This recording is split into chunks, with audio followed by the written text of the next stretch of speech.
I'm back. Okay, okay.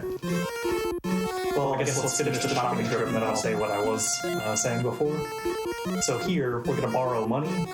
We're going to get our debt to exactly 350, like we already did, and then ask for 150 more. That lets us borrow a total of 500 rupees when there's supposed to be a debt limit of 400. So now with that money, I'm going to buy 10 breads, which hopefully will last the whole game. And as a saint, we can get the discount here. And I'm also going to get 4 carpets, each with the discount. Oh, wait. Sorry.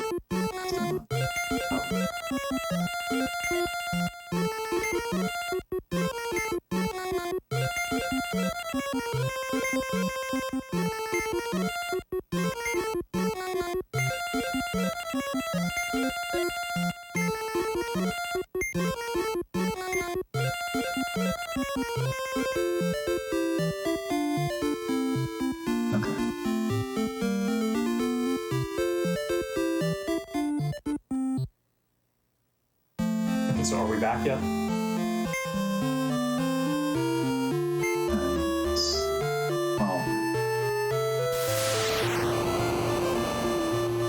I'm seeing you change your class right now. Okay.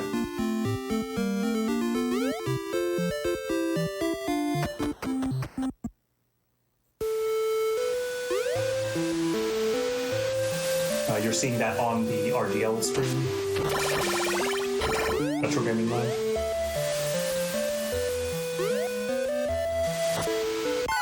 Okay, well, if we're live, then let me just say what I was saying before.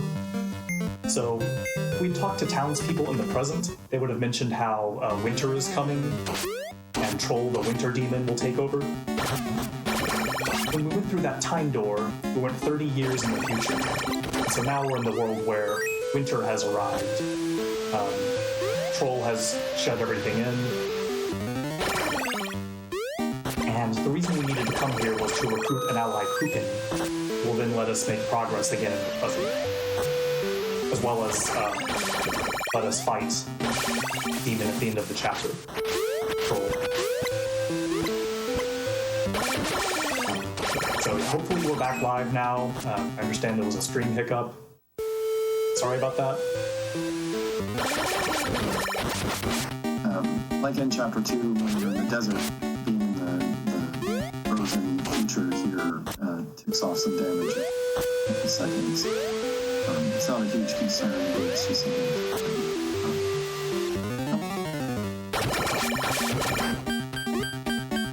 Okay, I'll stop those beats. You want some?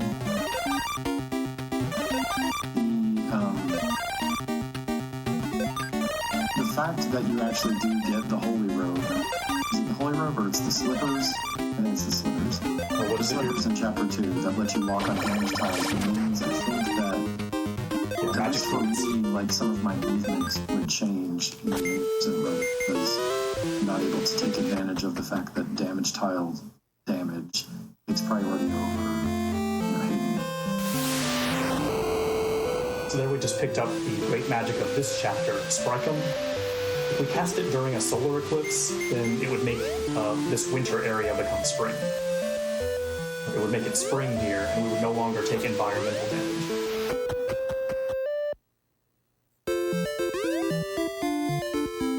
Solar eclipses are really neat in the casual playthrough, but unfortunately in a speedrun, we're never in a chapter long enough for one to happen. But here's our next ally, Kukin. Now that we have him, we'll carpet back to Casabiel and then go back to the present.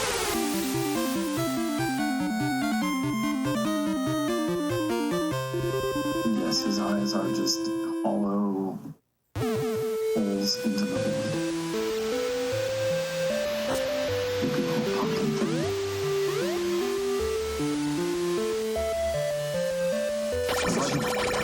Go ahead.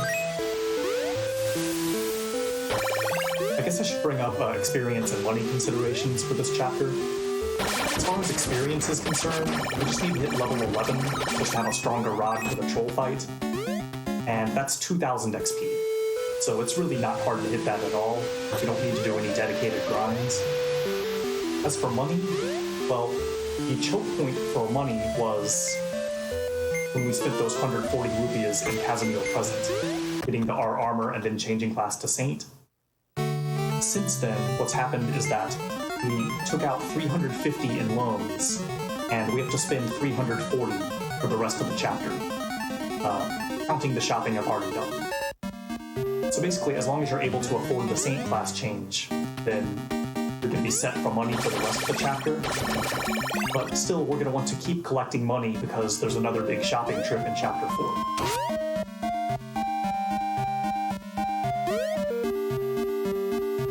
So as far as the shopping is concerned, the only real difference between this and is that you do any shopping in Chapter 3. It's just that in any percent, since we don't do that game over abuse, we can do all the shopping at the same time. Right, yeah, you can take out all the loans and just stock up.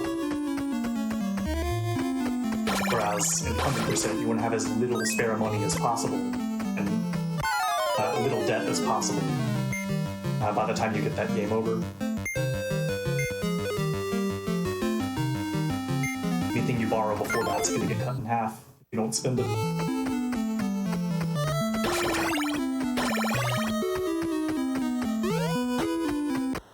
God, you got Yeah.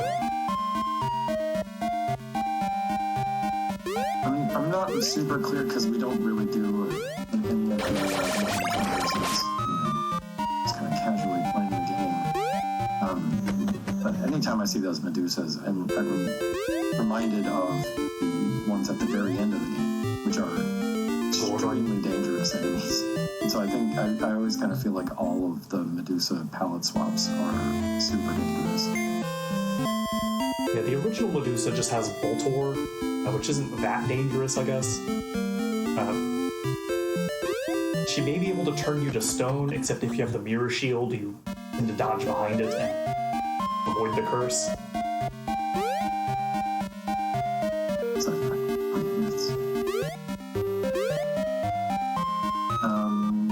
you get 3 chances to run away from the fight. Right.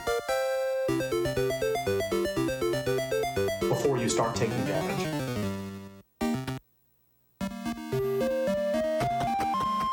Okay, so now we're entering the Frozen Palace, where the Demon Troll lives, with some flashing lights coming up here, because here's our first wizard fight. Fortunately, this guy is susceptible to the spell Korbach, where we just shrink him in one shot. That class of spells is extremely useful. Eventually you get the version of it that will turn basically once you into the version of itself, but a couple of the wizards, especially in Chapter 4, you actually have to because they're not susceptible to that shrink class of spell they It's also fun to use in a casual playthrough, because you can just shrink all the regular enemies on the screen, and you get a bunch of little babies running around that you can walk into and kill. Or hamburgers, Yeah. little bugs, turn into a bunch of different stuff. Okay, so this wizard Martel here is not susceptible to Korbach, so we're just gonna have to fight him normally. But he's a total pushover, so no big deal at all. Yeah, I imagine, especially in 100%, giving the pauses problem. Here I'm gonna Pampoo up. 70 HP is enough, and then I'll use a bread. But this is now the Demon Fight Troll. Lots of flashing lights coming up. Troll is super fast. And so what we're seeing is like after images of him and teleports around, essentially standing between any two of these images and shoot up. And just happen to be there. You have to hit him 12 times, he retaliates 11 times. With the spell thunder, it goes 10 to 80% run. We try to stay above 110 HP because we don't have spell red.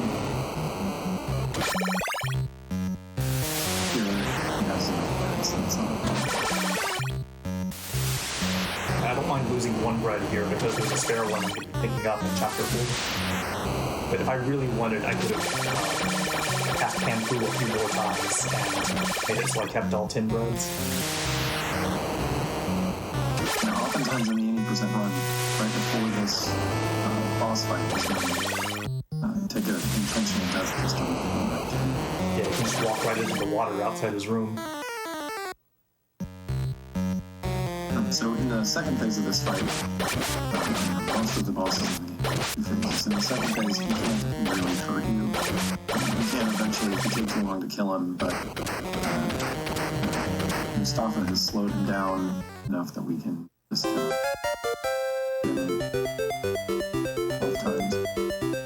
His walking pattern there was, dare I say, trollish. He went straight over to me and just got on top of me. It doesn't. I'm not taking damage from it, but it means I can't shoot him with a rod because I'm in his iframes. He's in his iframes. So I have to get away from him and then turn around and shoot him. And if he lasts long enough, he can transform me. Then I can no longer shoot the rod. So I'd have to hope I have enough MP for enough Flamel 1 casts to kill him. But fortunately we made it. And I definitely would have gone to Bolt. The one. So, glad to know. It's actually Flammel. Also, the spell that we learned at level 15 is called Ramapas. This spell is going to be hugely important for the rest of the game. It's essentially a repel spell. It decreases the frequency that overworld enemies appear, but the main use is for avoiding turn-based encounters. The way it works is when Ramapas is active, you're guaranteed to avoid every encounter screen, except for those that are divisible by 8, counting from the start of the game.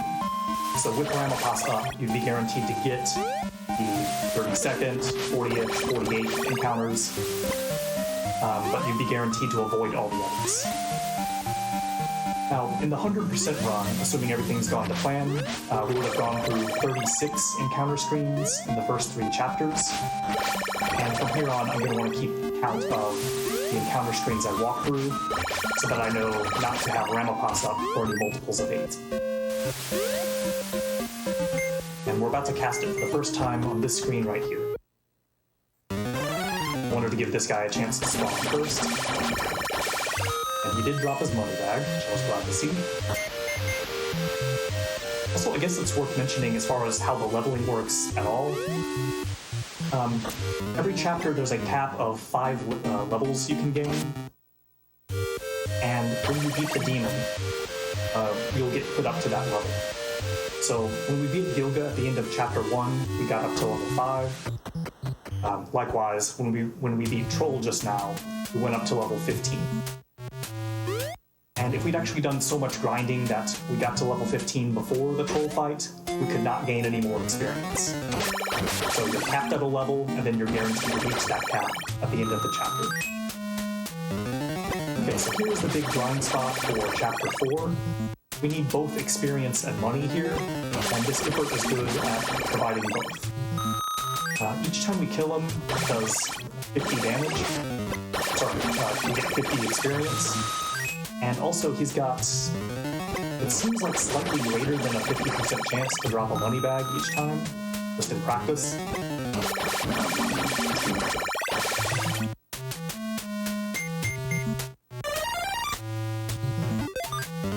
As far as a different creature, like when he spawns, you'll see that there's a ring of fireballs around him, and you either attack him on the very first frame, or you cast Panfu or something like that. At the right time in that animation, you can actually walk through them without taking it.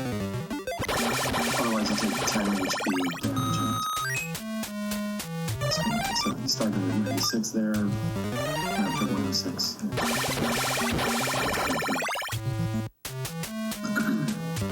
It's still slightly slower to cast Panfu than not cast Panfu, so I waited until I'd already taken some damage before starting the casts, so I have some HP to refill. It is nice to leave this with full HP. Yeah. I try to do that. I don't know if it's the fastest thing to do, but it's the same thing. boss at the end of this chapter can eat through your HP and breads if it wants to. Okay, so I've had great luck getting money bag drops, so I don't need to cross the screen anymore. From now on, I'm just going to pop in from the right and kill him as fast as possible. We don't need to worry about what he drops.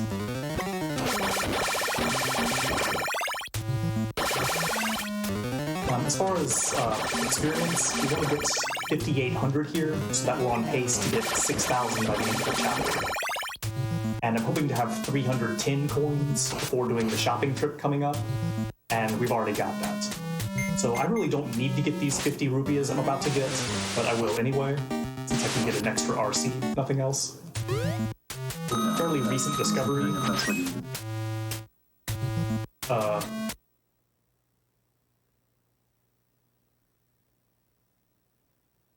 Okay, well that's not what I meant to do, but okay, that's gonna cost some time.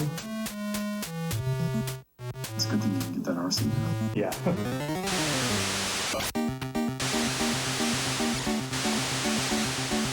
I've literally never seen that happen. There, I was trying to do a version of that, and evidently I screwed it up. You can come down from that screen where you get the 50 rupees, and then work your way down, and then up into the palace. Which in a task would save time. It cuts out walking distance. But your test doesn't do it, does it? Yeah, it hadn't been discovered yet at that time. So version 3 of the task actually has a lot of time to save. Yeah, the whole big skip in Chapter 5 is the main thing. But also the various other places where that mechanic saves time, like it should have done on that screen there if I hadn't messed it up.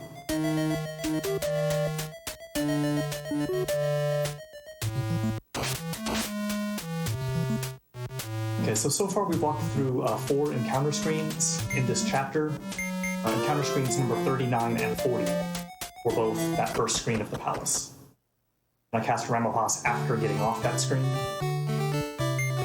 I didn't want rBarbaloot active on that 40th encounter screen because that would guarantee getting the encounter.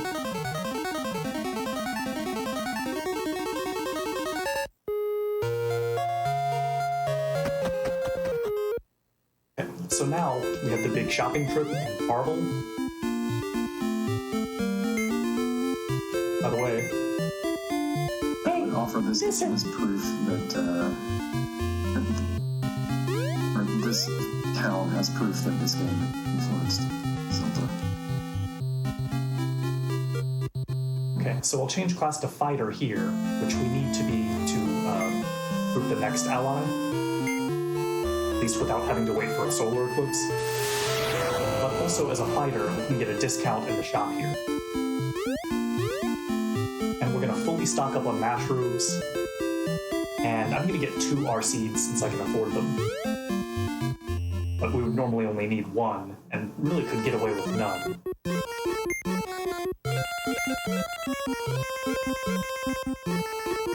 Discount there. Now I'll buy 2 RCs for safety, each with the discount, so they cost 50 instead of 100.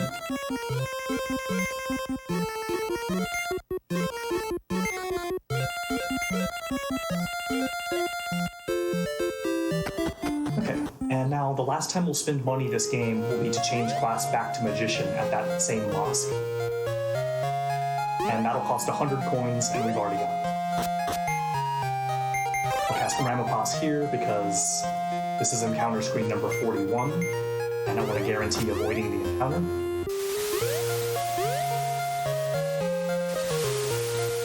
I'll hold that for quite a while. I'm not going to want to cross out of the encounter screen without rBarbaloot up until encounter screen 48. Which will be at the beginning of the next chapter.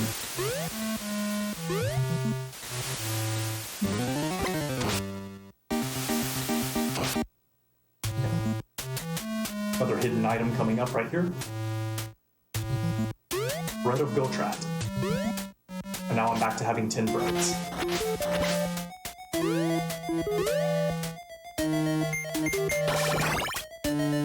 I guess I need Ramapos before walking off this screen, because that's encounter screen 42, and we have also now just seen what happens if you stay on a screen with IBATs too long. The Grim Reaper shows up and will follow you until you either die, kill him, or beat the chapter. And we're gonna have him until the end of this chapter, probably. Unless I decide to kill him. I'm not sure. Yeah, the thing about Ramapos He doesn't follow me is, into here, but he'll be waiting for me outside. Ramapos, when you cast it, it sets a flag, and then when you leave that screen, it starts a timer that runs for 30 seconds. And that's the length that Ramapos runs. If it's active and you cast it on a screen, it deactivates it. So, at least in the 80% run, we actually take advantage of that. Like, we cast it to turn it off for one encounter screen, and then leave because it's the 48th screen, and then we'll have it again for 30 seconds after that. But the other thing is that when you do that, like you cast Ramapos on the screen that has IBATs, or if you use Marcy on the screen that has IBATs, and you have to do that animation, that counter has gone on long enough that the Grim Reaper appears.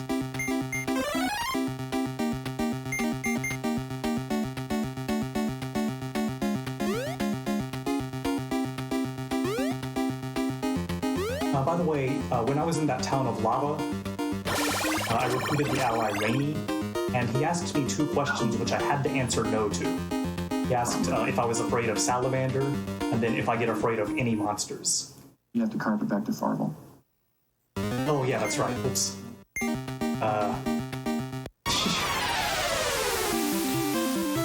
Grim Reaper distracted me, I guess.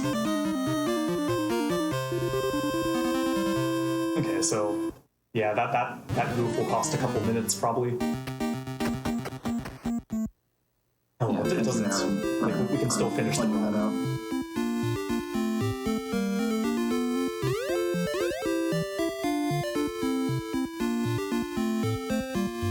So yeah, having gotten Rainy, now we need to change class back to Magician. So this is what I should have done immediately after getting Rainy instead of walking out. So all that time that was spent walking was wasted.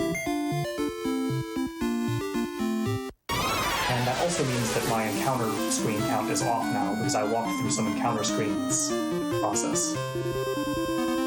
So the plan to manip isn't going to work anymore. I just have to notice when I get an encounter with Ramapos up, and I'll know that's a multiple of 8, and can just adjust from there.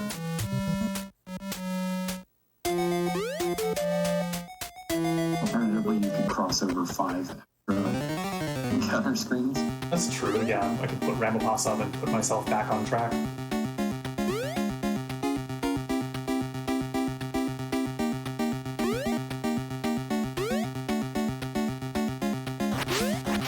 I'll go ahead and cast Ramapos again here. I don't think I'm gonna get number 8 right away.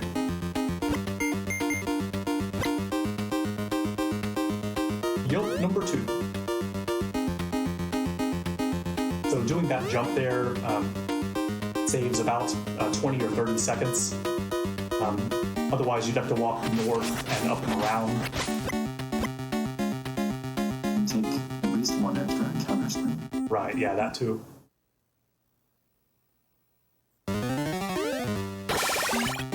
I'm so tempted to just turn around and beat this Grim Reaper, but I think it's faster not to. I know it's faster not to. He's just encouraging you to run through the game. Once you get keep going fast. I had absolutely no reason I need to pick up that money bag there. Yeah, poor Warhammer. The wizard that we never actually properly fight. Changarl. Oh, okay. 2 of them. We just cast the shrink class of spells on it every time we see it. detailed. The only time you see Changar is the first one in Chapter 3. Wants to ask about your car's extended warranty.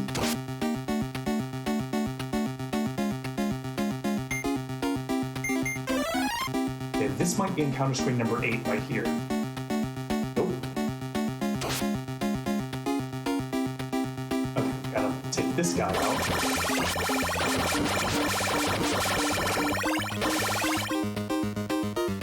Okay, so that's encounter screen number 8. So this is another thing that is kind of different from the 80% run. We're going up here to get Great Magic Mouse Hub. That's not used in the route anymore in 80%, although it used to be 80% route because the 80% route used to get eclipses. So we used to cast out of Moncom, Moscom. So the only reason I picked that spell up, of course, is just because we're required to have a full list of spells for 100%. And also, I don't technically need to do this healing most likely, but I'm playing it safe because the boss that we're about to fight, not this one, but at the end of the chapter, is very unpredictable. And if things go badly, I actually could end up running through all 10 of those breads. And just decide that you're not going to beat it. You've got a question about how many hits would the Reaper take with the rod. I'm going to guess 10. I don't know. The count? If you want to do 3, 4, 5, 6, 7, 8, 9, 10, 11, 12, 13, 14, 15, 16. Okay, 16 hits at level 17. 16.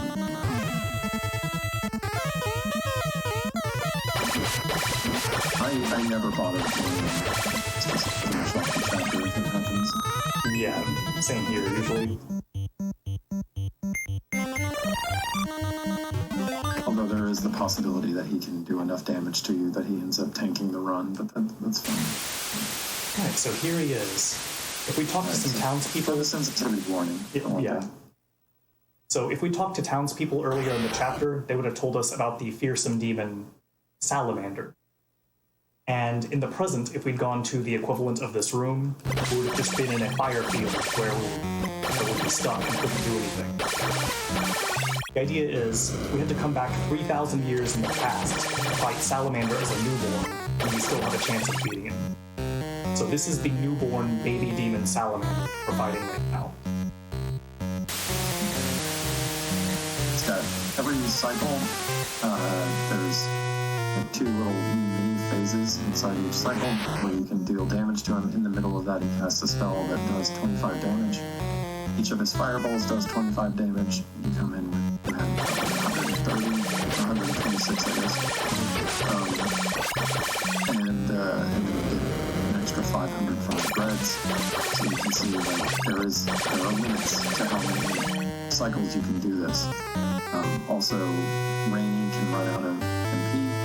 Every time Rainy has to use their magic to bring Salamander back out of the fire field, they lose MP, and if they run out, you have to go stay at an inn or game over, I think, to get Rainy's MP back. Yeah, I don't think a game over even would do it. You have to stay at an inn or else use Evan's whistle. Okay. Of course, using Evan's whistle in a fight would be really tedious. And to do that, you have to intentionally get into a random encounter, and every turn you could get Rainy's MP back or something. So as for the mechanics of this fight, Salamander starts off with 255 HP, and at level 17, each rod hit does 16 damage. But each time he comes out of the fire field, he regains 50 HP. That means in order to even make progress in a cycle, we have to hit him at least 4 times. And really, we need to hit him more than that to make good enough progress to actually finish the fight in a reasonable amount of time. Nothing but 4s would get it done, but way too slow to do this. Yeah, I think it would take 15 cycles to do that, which is exactly the amount that Rainy has before he runs out of MP.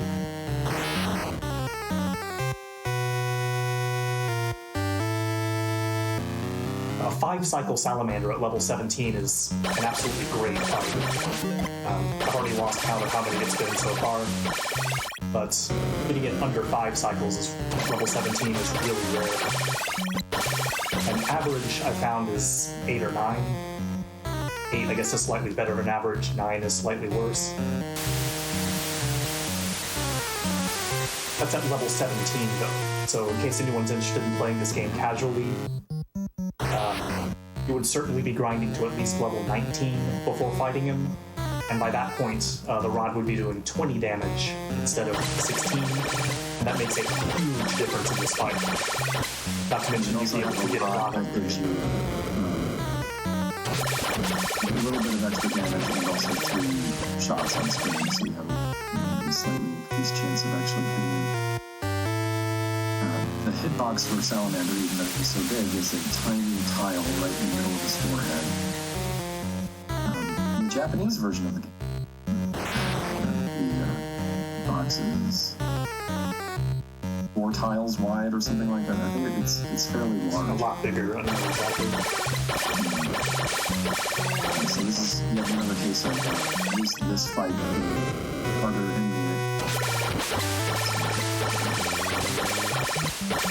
the game as a whole, probably not. So he moves around so erratically that unless you know the path he's going to take, you can't ever fire a shot that's guaranteed to hit. He could always move at the right time and dodge your shot. And we've looked at some X values and variables and tried to figure out how to cheese this fight, but really haven't found anything so far. It's not anything usable.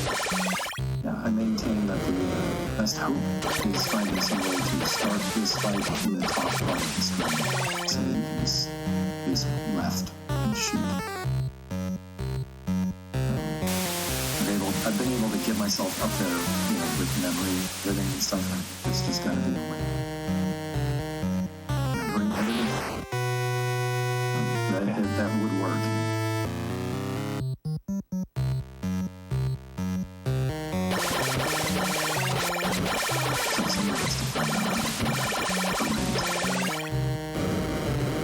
Come on, get him.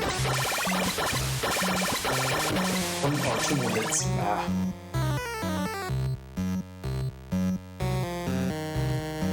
I'm still reasonably safe as far as being expected to win the fight right now, with his low health and me having 4 breads.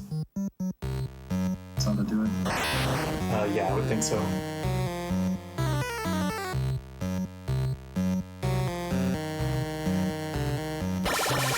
What's the difference between a good salamander fight and a bad salamander fight is several minutes.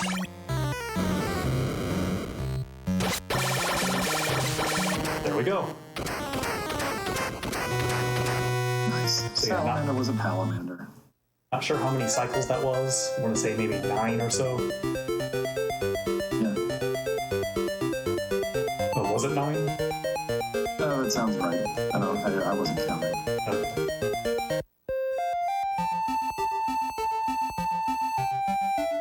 Okay, so on to chapter 5.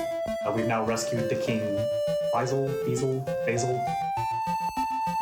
Along with Ashalato, Roxanne, Ishutal. So yeah, we've saved the king and Scheherazade's 3 sisters, but Scheherazade is still missing.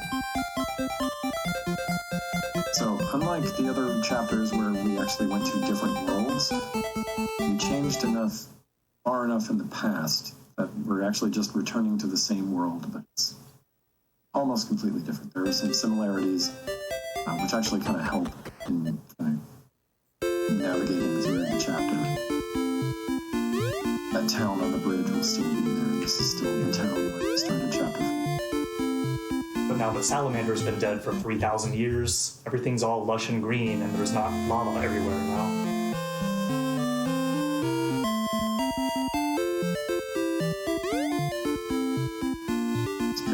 Final companion for the game, Hassan. Now there are 2 pieces of equipment and 2 spells. Right. That we still have to pick up. Well, I guess Well, Morita also, so 3 spells technically. Morita, Lidcum, and Flame 3. Oh, I guess I should have cast Ramapas before crossing this screen. Entering this screen. Because we're not on the usual, the myth. Thanks to the extra Chapter 4 encounter screens.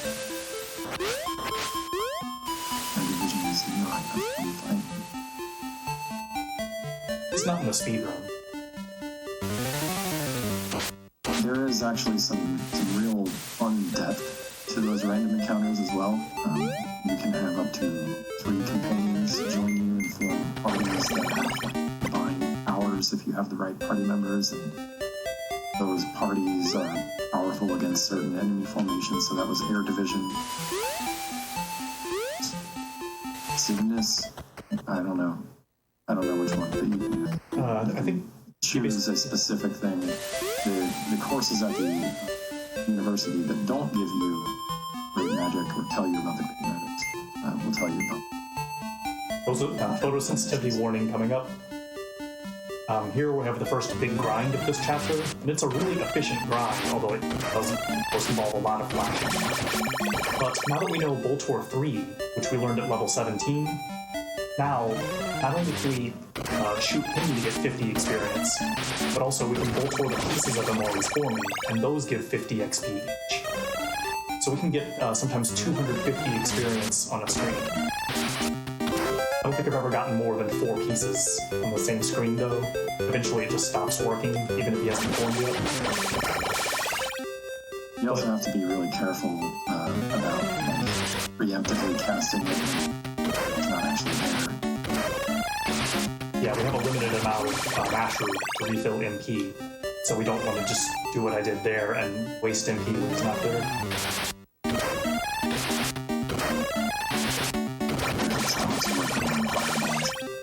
Right.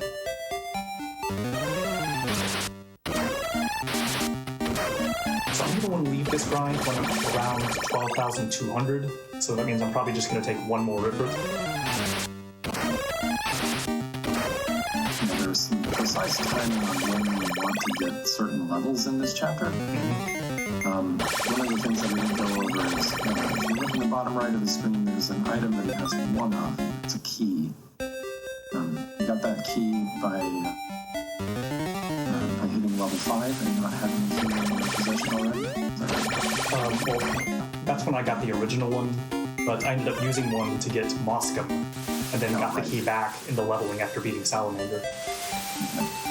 And then that occurs again, right? So you need to use one in the past to get one of the pieces of equipment. Okay, so I have to interrupt you here. We got a big skip coming up.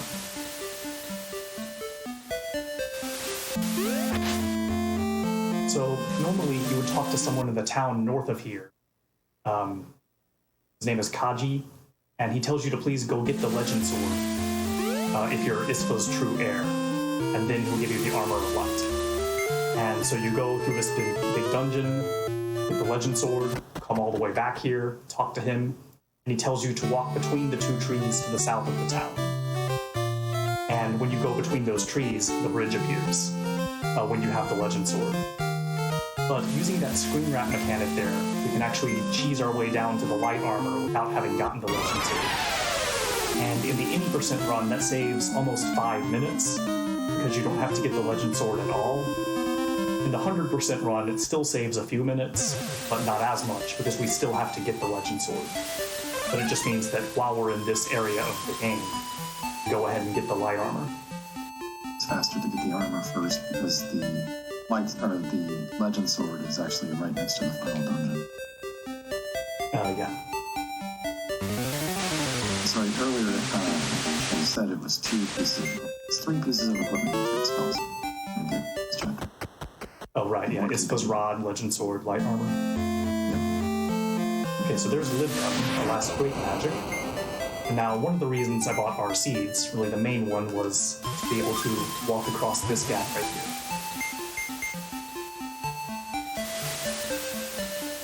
Seed turns you invisible, lets you walk over gaps and water, and also to invincible.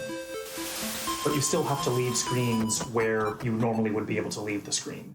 I couldn't just walk into water and then transition at a point on the screen where the bridge wasn't, unless I was using that screen wrap use. In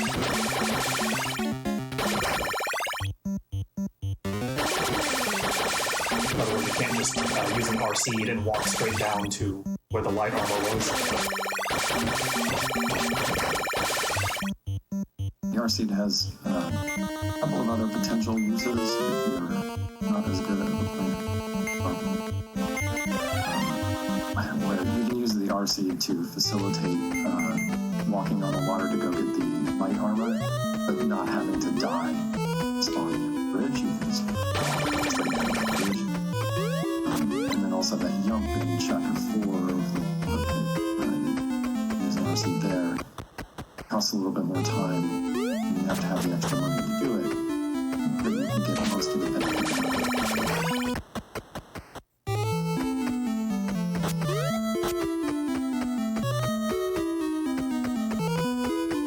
So we're going through this maze, looking for the time door, or I guess walking to where I already know where the time door is. But when we go into the past, we'll pick up the legend sword there, and because of the quirk about how you can get a free key on certain levels, but only if you have no keys, it's really critical that we do not hit level 22 until after getting the legend sword. Level 22 is 12,550 experience, so I need to be sure I do not hit that before getting the legend sword coming up. It won't be hard to avoid it, but if you're not paying attention, you could accidentally get to this pass because the enemies here give you a lot of XP. Or if at a really inopportune time I say, hey, let's just fight a random encounter just for fun. Brings back some nightmares of RPG Limit Break and the disaster that happened there. To walk all the way back to POW to buy a replacement key. Of all of the places to do that, you just happen to be it's where you would Okay, by the way, there's one jar you can go through, and that's the one I just walked through. There is a person in a hidden room that would have told me that. But of course, you don't actually need to talk to him. You just walk through the jar if you know which one it is. Okay, so there's encounter number 8. So now random pass will avoid the encounters for the rest of the game, I believe. Yeah, in fact, that was 812. So yeah, I'm now back synced to where I would normally be a 100% run.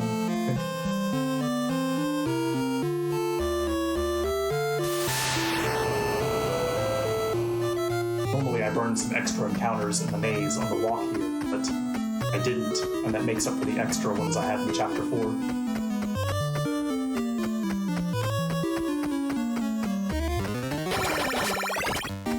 One of the nice things about this game, it does have some kind of weird puzzles and mazes and stuff, but for the most part, if you talk to the people in the towns, you will find out everything that you know in this game.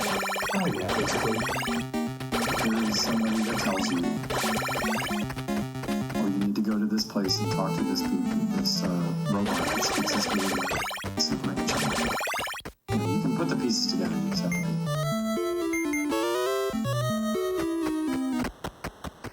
So like he said, there is somebody in the town. I think it's in the town, right? Or is it in this maze? The person that tells you about the jar is in the maze. Yeah. You walk on the screen, Coronia says, use the magic of opera. Right. And they tell you, there is one jar that you can walk through on its own.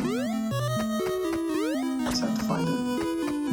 It takes a long time to do some of that stuff sometimes. Testing all of those jars to find that one.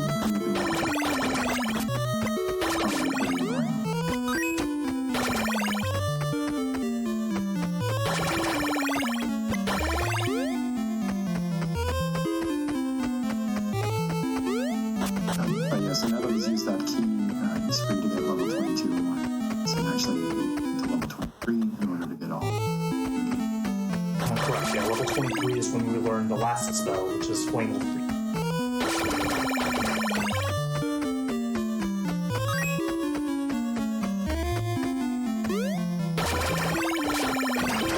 level 22. It's not a very useful level on its own. The only thing that happens is the sword gets stronger and we get a small HP and MP boost. Casually, when you get to this point, one of the nicer things is that at level 21 you got the spell spell Pampoo at level 2, and it takes 2 MP and restores 10 HP, which at this point is not all much. And it takes a second and a half to cast it or something like that. But then Merida, finally, 19 levels later, you get a spell that restores 50 HP in a pop. Must have went like 5. 4. Merida's a great spell, but you're never going to cast it. Yeah, there's so many HP refills in Chapter 5 that HP is just basically a non-issue in this chapter. Pretty much any time that you get a piece of armor or one of the 2 weapons upgraded in a way where you didn't have to pay for it. You didn't take it. You didn't get it from taking a class at the university.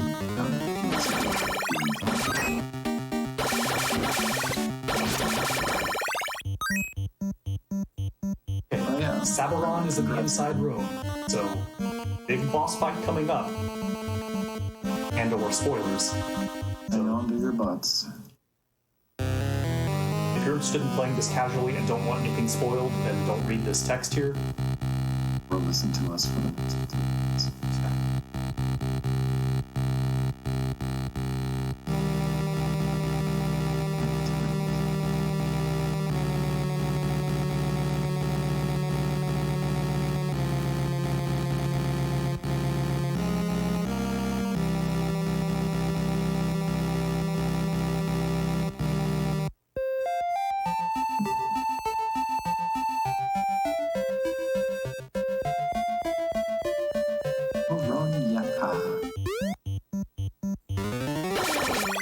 Okay, so lots of stuff just happened. One of which is we now have the strongest rod in the game. It's this rod. 4 rod shots on the screen at a time.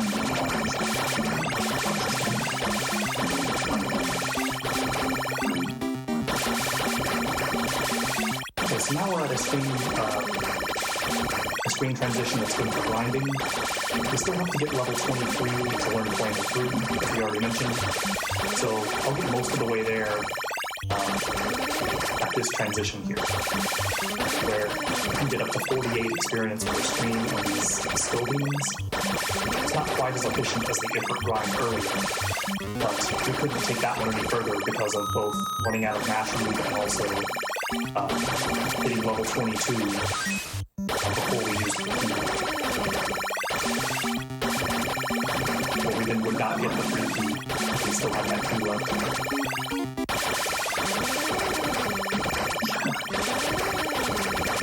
Yeah, this just happens to be the closest skill efficient to grind on. But yeah, in the 80% run, you just go straight from Sabaron to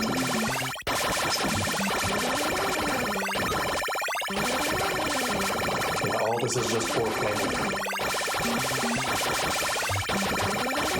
the only level that you have to get is all of the other ones you just get back from.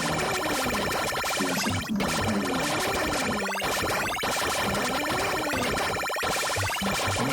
You say 7 you have to get before fighting early, if that counts. You can't get harder without Flame 1.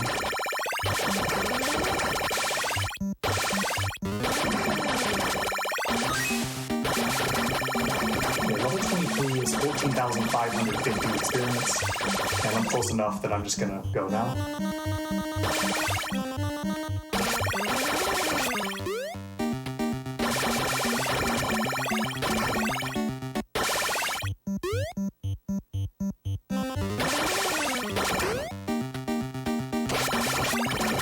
So here's another transition that's similar to the first one. I'll take out a few more just to be safe.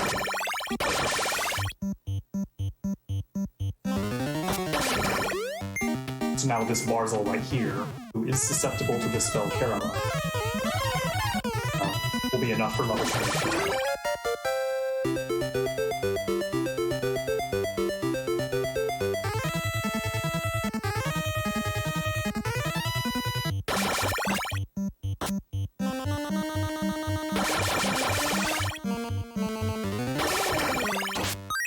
I should be on the encounter count to where I can avoid this encounter without Ramapas, because it's on number 7.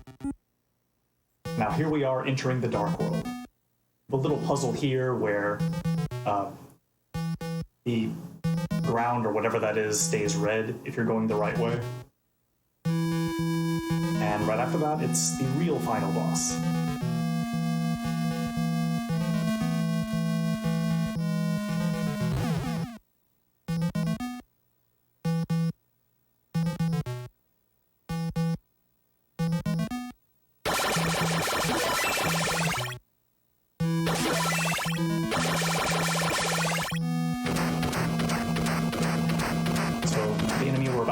Is the pure evil demon Goragora, and I've only got enough MP to last through one cycle, so we're gonna have to get 10 hits in at the part when I can do them.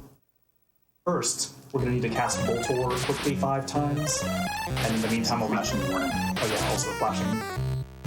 In the meantime I'll be positioning myself well for second stage of the fight. And if he gets close enough to me in this form, he just swallows me and I die. Alright, need 10 hits.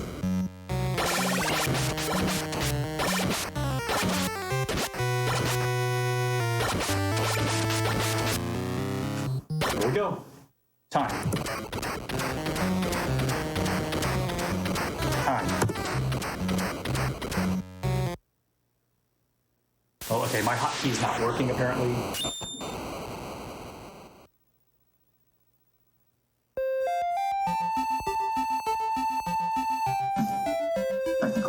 Sorry.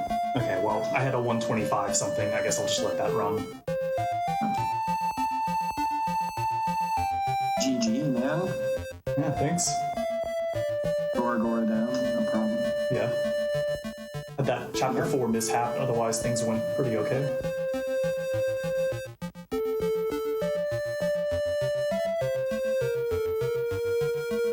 Just through the ending.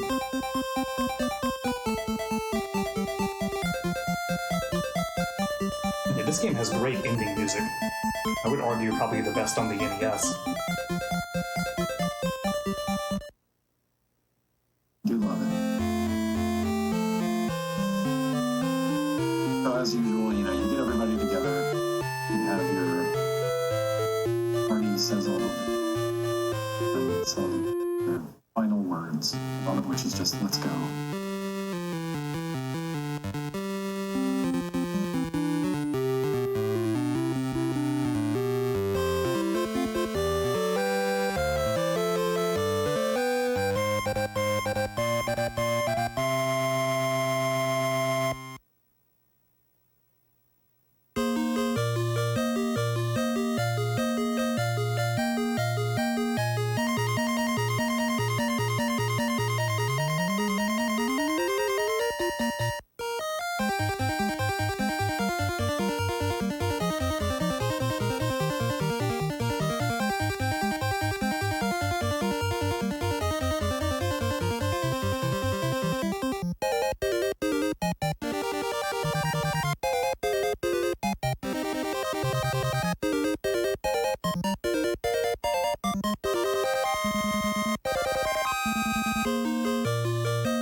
this work?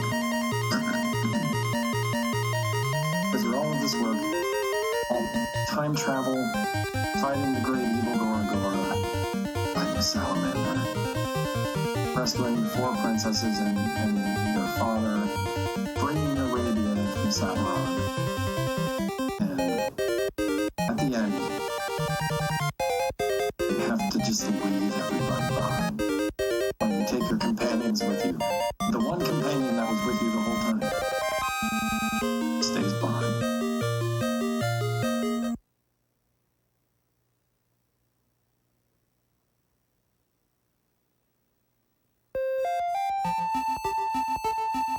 Okay, so that was the Magic of Scherazade.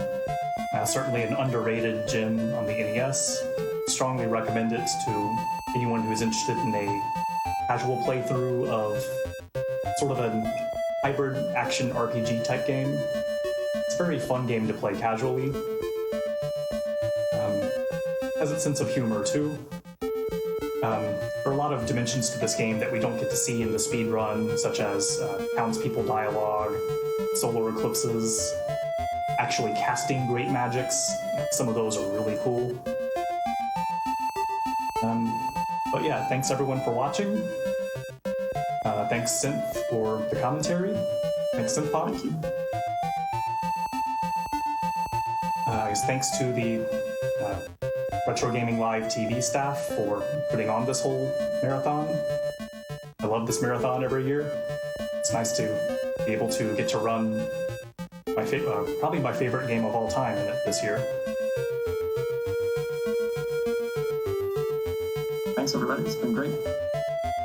Culture Brain presents. And all right, take care, everyone.